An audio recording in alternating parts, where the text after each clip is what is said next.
Bonjour à toutes et à tous, bienvenue sur Misscom. Pour ceux qui me découvriraient dans cette vidéo, je suis Claire Négrier, révélatrice de personnalités d'entreprise. J'accompagne depuis plus de 12 ans TPE, PME et indépendants dans leur communication et leur marketing, de la stratégie à la création des outils, en passant par la formation. D'ailleurs, sur la partie création et formation, j'accompagne aussi les plus grosses structures et les services marketing pour pouvoir les accompagner, les aider également et aider leurs équipes à prendre des compétences supplémentaires. Cette semaine sur Misscom, on aborde la notion de tunnel. En quoi c'était probant, intéressant, qu'est-ce qui existe vraiment. Vous retrouverez d'ailleurs sur la description de cette vidéo la vidéo d'hier qui justement parle des tunnels en communication. Aujourd'hui, on rentre un peu plus dans le détail et dans le sujet pour la Customer Journey. Alors c'est en anglais, c'est journée type du client. Vous voyez, c'est quand même moins sexy en français, donc on garde le thème de Customer Journey en français également, qui en fait, oui, est un tunnel, mais il n'est pas un tunnel de mise en action, mais bien un tunnel de réflexion et d'analyse. Bonjour Christelle, ravie de te retrouver sur le direct, je me sens un peu moins seule. D'ailleurs, si vous arrivez sur le direct, si vous êtes en replay ou sur YouTube, n'hésitez pas à me faire un coucou en commentaire, également me donner votre domaine d'activité pour que je puisse prendre votre situation en exemple quand je le peux, j'avoue. J'ai eu parfois, notamment sur YouTube, des gens qui me disaient, notamment un courtier en investissement, j'avoue que là, ça me parle pas trop comme thème, donc je m'excuse de ne pas pouvoir prendre davantage d'exemples, il faudrait que je connaisse davantage justement le domaine d'activité pour pouvoir le prendre en exemple. Mais justement, c'est là il faut accepter aussi ses limites en termes de connaissances et de compétences pour être au mieux. Bref, ceci est un autre sujet, revenons-en à la Customer Journey, qui est donc, à mon sens, l'un des premiers tunnels auquel il va falloir s'attaquer. Voilà, je cherchais mes propos. Le principe n'est pas, comme je le disais, de la mise en action, d'accord, comme le tunnel de confiance, ou le tunnel d'acquisition, ou le tunnel de vente, qui ont pour but précis d'amener la personne à répondre à l'objectif que l'on a fixé.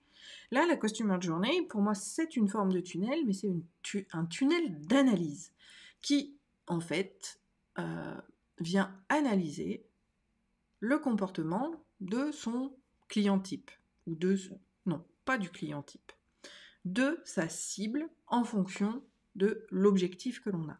Je le remets toujours en mode communication. Oui, ça m'arrive aussi de prendre votre langage, celui où on reparle d'avatar, de client idéal, etc. Mais si vous avez suivi les vidéos Misscom, vous savez que ce n'est pas probant.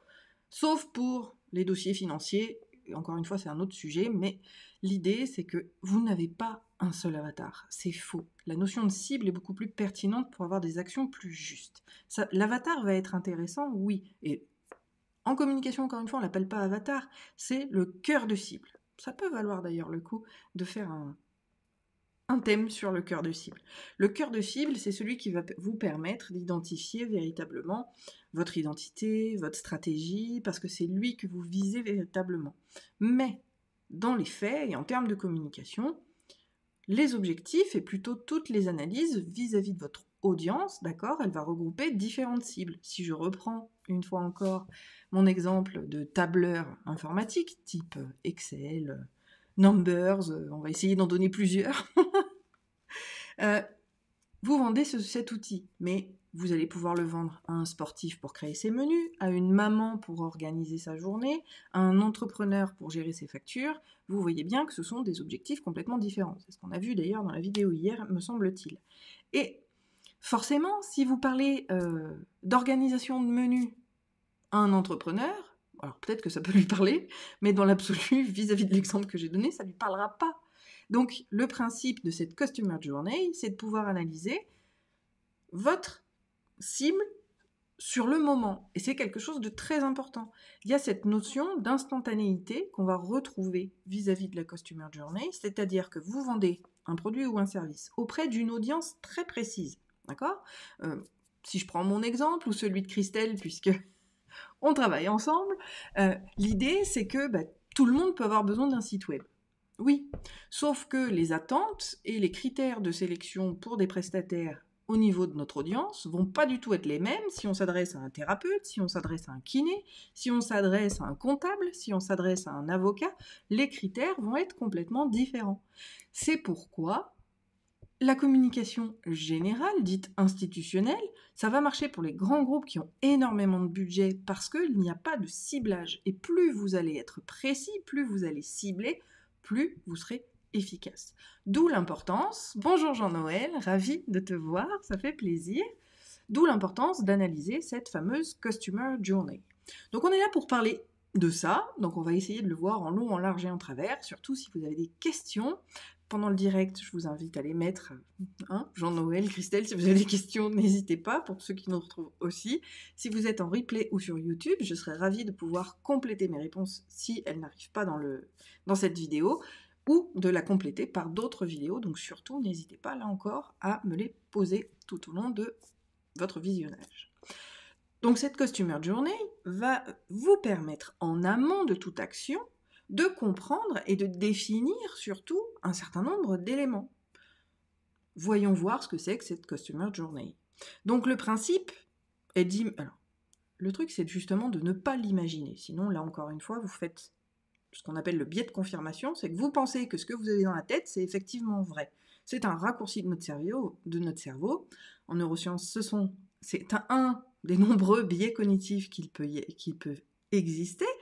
J'ai un peu de mal à parler aujourd'hui.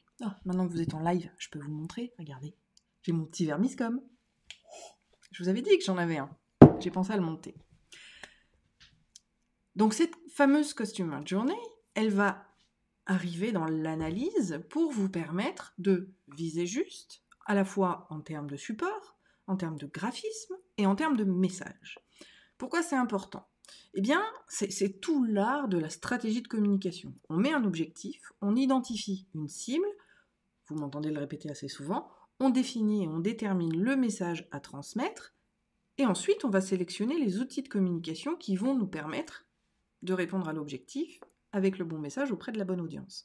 Mais cette audience-là, il faut absolument qu'on la trouve au bon endroit, au bon moment, et sur le canal pour laquelle elle est OK de nous voir. Je vous donne un exemple. Vous verrez très peu, parce que la plupart de ceux qui le font se trompent ou ont une cible ultra spécifique. Vous verrez pas un médecin avoir une page Facebook. Alors déjà parce qu'il n'a pas le droit. Il y a des professions qui sont réglementées en termes de communication et de marketing, donc en fonction de votre domaine d'activité, il y a des choses que vous ne pouvez pas faire. Mais en plus de ça, qui a envie, en tant qu'utilisateur, sachant que Facebook est quand même un réseau plutôt familial, où le but c'est la connexion entre les humains, où c'est quelque chose de lien et d'humain. On remet l'humanité et le social au cœur du réseau. C'est pas là qu'on a envie de trouver son médecin, c'est pas là qu'on va le chercher, c'est pas là qu'on a envie de le trouver, c'est pas là qu'on a envie de le voir non plus. Bon, après s'il y a des liens d'amitié, c'est autre chose. Mais en termes de business et d'entreprise, eh bien, il y a des domaines d'activité qui ne peuvent pas, c'est pour ça que la stratégie est si importante, qui vont être parfois même rejetés complètement par la cible. Donc l'idée de cette Customer Journey, c'est de pouvoir déterminer quels sont effectivement les supports où il va être rencontré et comment on va le faire. Donc plutôt que de grands discours comme ça, on va en créer une. Donc Christelle, Jean-Noël, je vous invite à me donner pourquoi pas un exemple comme ça, soit le vôtre, soit quelque chose qui vous sort de la tête, et on va le poser. Et on va voir. Moi, personnellement, je vais partir de mon domaine, d'une personne qui... qu'est-ce qu'elle pourrait faire ? Qui vend des bijoux. Qui vend des bijoux, mettons sur Etsy, et qui n'a aucune stratégie de communication. Cette personne qui est sur Etsy, bien souvent, elle va se retrouver, pour mettre un petit peu en avant la plateforme sur laquelle je diffuse quand même depuis bientôt 5 ans, qui est la première diffusion en direct, c'est Facebook, va être effectivement sur Facebook. Mais là encore, je ne parle pas d'elle en termes d'entrepreneur, je parle d'elle en termes de clients potentiels. Donc je la prends en termes d'être humain. Et sur la Customer Journey, elle va autant prendre sa vie professionnelle que sa vie personnelle en compte. Donc, mon client idéal, par rapport à cette Customer Journey, donc mon avatar, si on veut reprendre ce terme-là, pour moi c'est la cible. Cette cible-là, donc elle crée des bijoux, elle est maman, c'est là l'intérêt effectivement de déterminer un avatar. Mais vous n'en avez pas qu'un, vous en avez plein. Encore une fois, c'est pour ça qu'on appelle ça la cible. Elle est maman de 2 enfants, mettons. Son mari travaille, à distance, enfin il est livreur ou quelque chose comme ça, chauffeur, donc il part très très tôt le matin. Donc je sais que si c'est une couche tôt, elle va se lever très tôt pour pouvoir avoir un moment à elle. Donc peut-être que justement, là où je vais pouvoir la toucher, c'est entre 5h et 7h du matin. Parce qu'à 7h, elle attaque pour gérer les enfants. Donc là, elle n'est plus du tout dispo. Et puis, à 7h du matin, à 6h du matin, on a envie d'être cool, on a envie d'être bien. Peut-être qu'on va écouter du podcast, peut-être qu'on va un peu naviguer sur Facebook pour voir quelques actualités. Donc là, ça peut être effectivement pertinent que je publie quelque chose sur Facebook pour être vue. Attention, parce que si je publie à l'instant T, c'est pas dit qu'elle soit vue. Donc, justement, je vais devoir jongler sur mes publications en termes d'horaire. Donc, je vais peut-être programmer une publication à 5h du matin pour qu'elle apparaisse dans son feed entre 6 et 7. Ou je vais effectivement publier à 6h en espérant que Facebook la cible sur les premières vues de la publication. Donc là, je vais déterminer ça. Et puis, je sais très bien qu'à 6h du matin, même avec tout l'entrain qu'on peut en avoir, la customer journey, on voit ces jeunes femmes qui se réveillent avec le smile, déjà maquillées, déjà tout apprêtées, c'est que dans les films, et que dans les pubs, hein qui sont d'ailleurs pas tournées le matin en général. C'est pour ça que les filles ont l'air toutes pimpantes et fraîches. Et forcément, je ne vais pas aller lui donner un long texte à lire parce que de toute façon, son attention n'est pas du tout à son apogée, à son maximum. Enfin voilà, on n'est pas du tout dans un horaire où elle va vouloir le faire. C'est plutôt là où, au final, il faudrait que je publie quelque chose d'un peu fun, d'un peu pratico-pratique ou quelque chose où on ne va pas se prendre la tête parce qu'à ce moment-là de sa journée, elle n'a pas non plus des heures à me consacrer. 9h, elle attaque, elle allume son ordinateur pour pouvoir voir les différents mails clients. Donc finalement, là, je vais peut-être pouvoir la retrouver en digital. Elle va passer commande chez ses fournisseurs, elle va avoir un certain nombre. Donc peut-être que là, au niveau du retargeting, je vais peut-être pouvoir faire du Google Ads sur sa boîte mail, admettons, parce que vous le savez, il y a des bandeaux un peu de partout quand on utilise les webmails de nos fournisseurs. Donc je vais faire un peu de retargeting vis-à-vis de ça. Et du coup, je vais lui afficher une publicité en lui disant, même sur Etsy, créez-vous votre propre site internet pour maximiser vos ventes. Là encore, je vais pouvoir déterminer qu'à 9h, puisqu'elle ouvre ses emails, elle va pouvoir voir mon message. Mais encore une fois, comme la place est ultra petite, je vais essayer de le faire de manière hyper efficace, avec quelque chose de très court, qui va peut-être susciter son intérêt. Parce que, justement, comme elle est sur Etsy, pour vendre ses bracelets, elle ne comprend pas, c'est même pas une notion de elle n'a pas envie, c'est qu'elle ne voit pas l'intérêt de créer son propre site web vis-à-vis de ses bijoux, étant donné qu'elle est déjà sur Etsy. Donc le principe, là encore, c'est de lui apporter une information plus spécifique à un moment précis où elle va être un petit peu plus intéressée. Donc qu'est-ce qui se passe ? Donc là, ma chère cliente potentielle, créatrice de bracelets, a donc posé ses enfants à l'école, arrive au bureau pour 9h, va ouvrir ses mails, va voir la pub. Peut-être qu'elle cliquera sur la pub pour l'ouvrir, et puis elle ne le regardera pas tout de suite, parce qu'encore une fois, elle a ouvert ses mails pour répondre à ses potentiels clients, pour voir si elle a des commandes, pour pouvoir préparer justement son moment où elle va pouvoir créer les choses.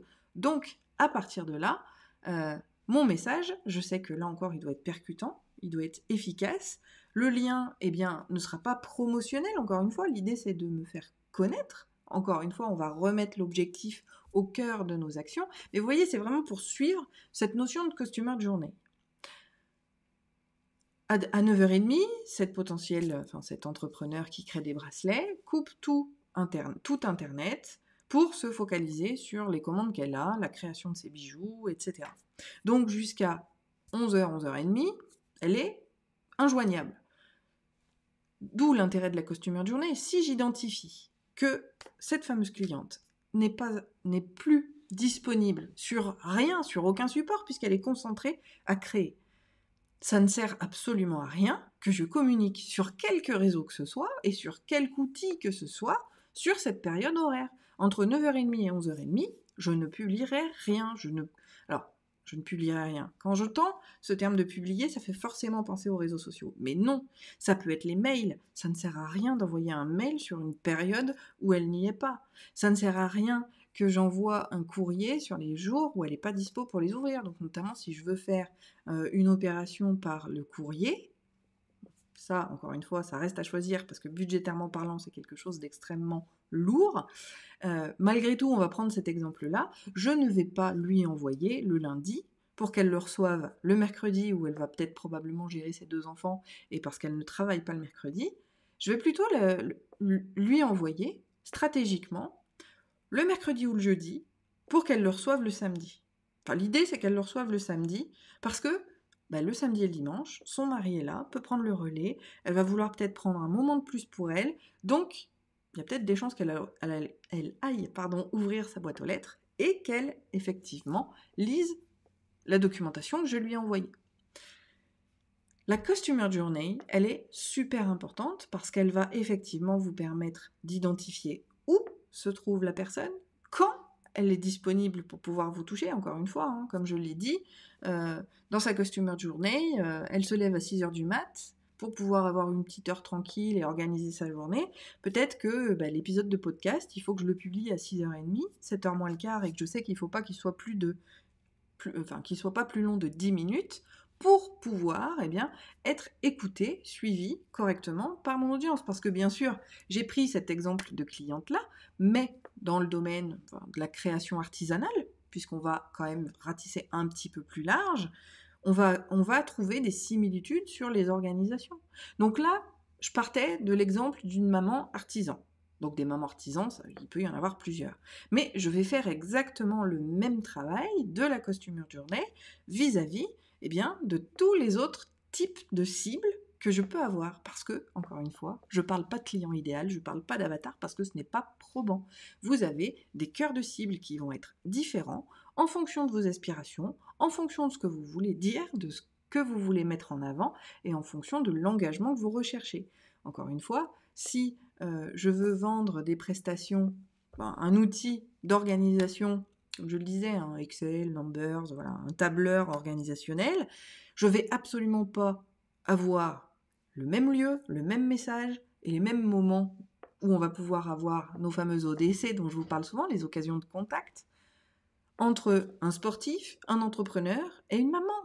Parce qu'ils ne vivent absolument pas la même situation. Pourtant, les trois, et probablement une multitude d'autres profils, vont effectivement être intéressés par votre produit ou votre service. Mais leurs besoins, leur attention et les fameux curseurs de perception vont être totalement différents en fonction de chacun. C'est pour ça que la Customer Journey, qui est donc un tunnel de réflexion, on va l'appeler comme ça, sera ultra pertinent. Et puis, comme je l'ai dit, n'allez pas vous-même imaginer la journée type, puisque c'est un petit peu ça, la journée type de votre client, de cette cible, mais allez lui poser les questions. D'où l'intérêt et l'importance d'avoir une communauté via les réseaux sociaux notamment, ou via l'email, parce que l'email est une meilleure, je dirais, communauté, parce qu'on est beaucoup plus dans le domaine du privé, pour avoir des retours et connaître justement les différents moments et où on va aller faire. Donc comment on travaille sur cette Customer Journey ?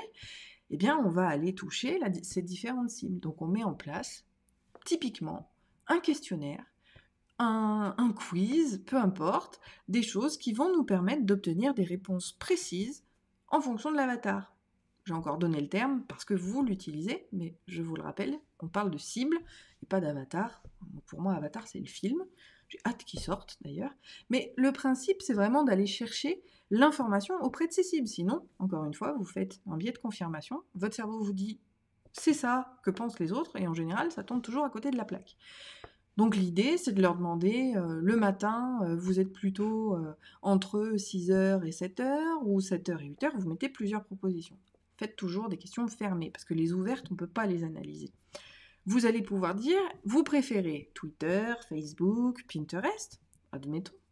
vos thèmes de prédilection ou quels sont vos intérêts. L'idée, bien évidemment, c'est toujours de pouvoir servir votre communication et servir votre entreprise. Parce que, au-delà du côté Customer Journey, vous aurez aussi la possibilité de poser des questions qui pourraient vous permettre d'imaginer de nouveaux produits, de nouveaux services qui vont répondre aux besoins de votre audience et aux besoins de ces audiences de manière spécifique, puisqu'encore une fois, en termes de perception, en termes de critères de sélection, on a tous nos curseurs, on a tous nos grilles d'évaluation qui sont uniques, comme chaque individu est unique.